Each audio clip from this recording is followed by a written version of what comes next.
Indian television का सबसे बड़ा रियलिटी शो बिग बॉस एक बार फिर टीवी पर दस्तक दे चुका है। अब की बार कलर्स चैनल पर इसका 17वां सीजन आ रहा है। इंडिया में शो की काफी ज्यादा फैन फॉलोइंग है। बच्चों से लेकर बड़े तक इस शो को बड़े इंटरेस्ट से देखते हैं और आप में से भी काफी लोग इस शो को फॉलो करते होंगे। लेकिन कई रिसर्च बताती हैं कि ये शो लोगों की मेंटल हेल्थ में काफी बुरा असर डालता है। इसके बाद भी लोग लगातार इस शो को देखते हैं। जब आप बिग बॉस शो मेकर्स से इसको लेकर सवाल पूछेंगे तो उनका जवाब सिर्फ यही होता है कि हम तो लोगों के बीच सिर्फ एंटरटेनमेंट पेश कर रहे हैं। दोस्तों, आज की इस वीडियो में हम बिग बॉस के पीछे छुपे उस काले सच को जानने की कोशिश करेंगे जो सिर्फ लोगों को ही नहीं बल्कि शो में हिस्सा लेने वाले प्रतियोगियों को भी मानसिक रूप से परेशान कर देता है। दोस्तों, बिग बॉस का आइडिया यूएस में चलने वाले एक शो बिग ब्रदर से कॉपी किया गया है। ये बिग ब्रदर नाम का शो केवल यूएस में ही नहीं बल्कि यूरोप के कई देशों में भी चलता है। करीब इन सभी शोज का थीम भी एक जैसा ही है। लेकिन सबसे पहले बिग ब्रदर की शुरुआत साल 1999 में नीदरलैंड में की गई थी।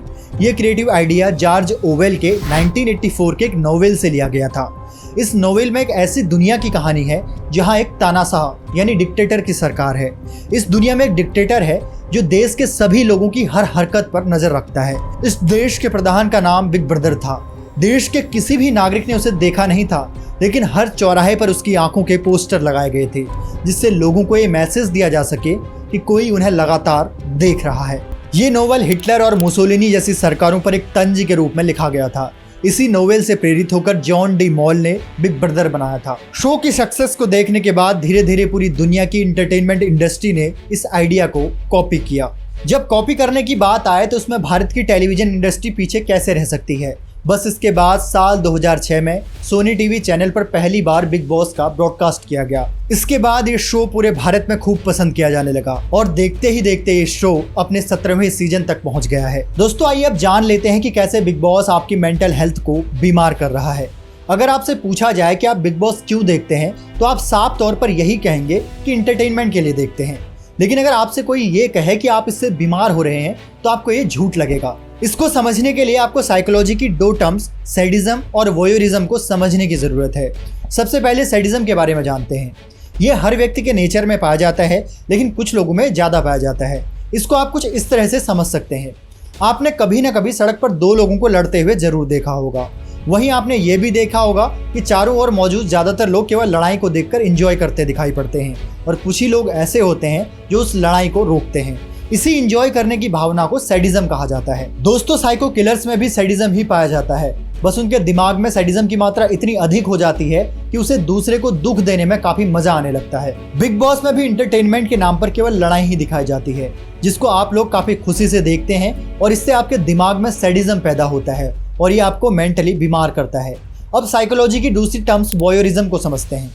भारत में हर किसी को दूसरे की लाइफ में क्या चल रहा है ये जानने की बहुत दिलचस्पी होती है। इसका एग्जाम्पल आप आजकल चल रहे ब्लॉग चैनल से समझ सकते हैं। सोशल मीडिया की दुनिया में ब्लॉग चैनल्स पर काफी ज्यादा व्यूज आते हैं। इन चैनल्स में यूट्यूबर्स के द्वारा उनके जीवन में क्या चल रहा है और वो पूरे दिन भर में क्या करते हैं यही सब दिखाया जाता है, जिसको लोग बड़े शौक से देखते हैं। ये वोयरिज्म का सबसे बड़ा उदाहरण है। इसका फायदा बिग बॉस जैसे शो पूरी तरह से उठाते हैं। वो इस तरह के टास्क प्लान करते हैं जिससे उसमें पार्टिसिपेट करने वाले सेलिब्रिटी अपनी लाइफ के वो सीक्रेट बताएं जो लोग सुनना चाहते हैं। और ये कुछ सैडिज्म और वोयरिज्म के उदाहरण हैं जिनसे आप समझ सकते हैं कि कैसे बिग बॉस आपकी मेंटल हेल्थ पर बुरा असर डाल रहा है। कई बार तो बिग बॉस में भाग लेने वाले कई सेलिब्रिटीज को शो छोड़ने के बाद कई महीनों तक थेरेपी लेने की जरूरत पड़ती है।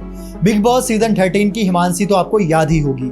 इन्होंने एक इंटरव्यू में बताया था कि जब ये बिग बॉस से बाहर निकली थी तो वह डिप्रेशन में चली गई थी, जिससे बाहर निकलने में उनको काफी लंबा समय लग गया था। इसके लिए इन्हें थेरेपी भी लेनी पड़ी थी। इनके अलावा शालीन, उमर रियाज, कविता कौशिक, शमिता शेट्टी, अरहान खान जैसे कई मशहूर प्रतियोगियों को भी थेरेपी की जरूरत पड़ी थी। ऐसा उनके साथ इसलिए हुआ क्योंकि शो में उनकी इमेज को पूरी तरह से नेगेटिव बना दिया गया था, जिसके बाद जनता के बीच भी उनकी नेगेटिव इमेज ही सेट हो गई। बिग बॉस के घर से बाहर आने के बाद उनको इसका सामना करना पड़ा था, जिसका रिजल्ट ये हुआ कि ये सभी लोग डिप्रेशन का शिकार हो गए। दोस्तों, इस शो में उन्हीं कंटेस्टेंट को आगे लेकर जाया जाता है जो हर छोटी बात पर अपने व्यूज को लेकर लड़ाई लड़ने को तैयार रहते हों, क्योंकि इसी के दम पर चैनल को टीआरपी आती है। ऐसा ही कुछ हमें भोजपुरी स्टार खेसारी लाल के साथ भी देखने को मिला था। इनको बस कुछ ही दिन के अंदर बिग बॉस से बाहर निकाल दिया गया।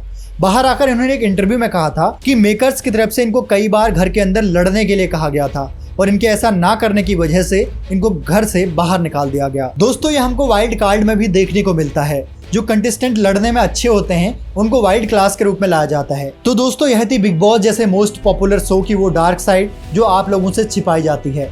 आपको क्या लगता है, बिग बॉस स्क्रिप्टेड है या नहीं? हमें कमेंट बॉक्स पर जरूर बताएं।